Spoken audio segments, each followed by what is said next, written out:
Fried rice রান্না করতে করতে এখন এটা একদম মনে হয় যে এর থেকে সহজ আর কোনো রান্না নেই। আর যখন প্রথম প্রথম রান্না শিখেছিলাম তখন অনেক ঝামেলার মনে হতো। তো আজকে আমি ইফতারিতে বাচ্চাদের তো ফ্রাইড রাইস রান্না করে দিয়েছিলাম।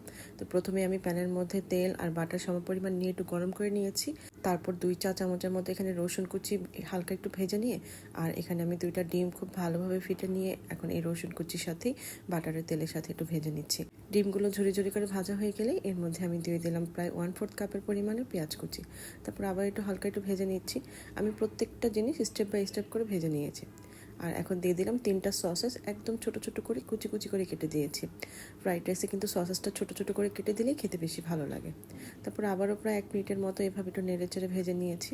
এখন এর মধ্যে আমি প্রায় আধা কাপের মতো গাজর কুচি দিয়েছি আর 4টা কাঁচামরিচ 2 ফালি করে কেটে তারপর দিয়ে দিয়েছি। তারপর এর মধ্যে আবার দিয়ে দিলাম সামান্য লবণ, হালকা একটু গরম মশলার গুঁড়া, আর প্রায় 1 চা চামচের মতো এখানে দিয়েছি আমি গোলমরিচের গুঁড়া। ফ্রাইড রাইসের স্বাদটা বাড়ানোর জন্য আমি এখানে দিয়ে দিলাম চিকেন সিজলিং পাউডার, প্রায় 1 চা চামচের মতো দিয়েছি।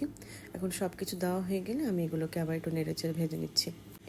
সবগুলো উপকরণ প্রায় 1 মিনিটের মতো ভেজে নিয়ে তারপরে এর মধ্যে আমি আবার দিয়ে দিলাম 1 টেবিল চামচের মতো ম্যাগি সস।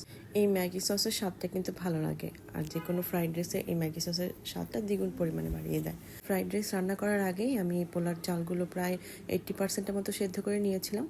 তারপর ফ্যানের বাতাসের নিচে আমি চালগুলোকে ঠান্ডা করে একদম ঝরঝরা করে নিয়েছিলাম।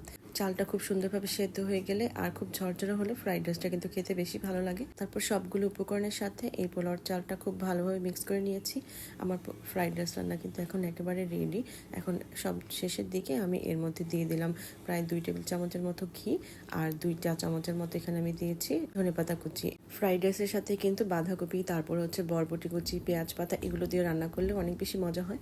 যেহেতু হাতের কাছে সব উপকরণ ছিল না, তাই আমার কাছে যা ছিল তাই দিয়ে আজকে আমি এই ফ্রাইড রাইসটা রান্না করে নিয়েছিলাম। একদম ইফতারের আগে আমি গরম গরম বাচ্চাদের জন্য এটা সার্ভ করেছিলাম। আর এই ফ্রাইড রাইসের সাথে ছিল বাচ্চাদের জন্য চিকেন ফ্রাই। তো আজকের ভিডিওটা এই পর্যন্ত। সবাই ভালো থাকবেন। আল্লাহ হাফেজ।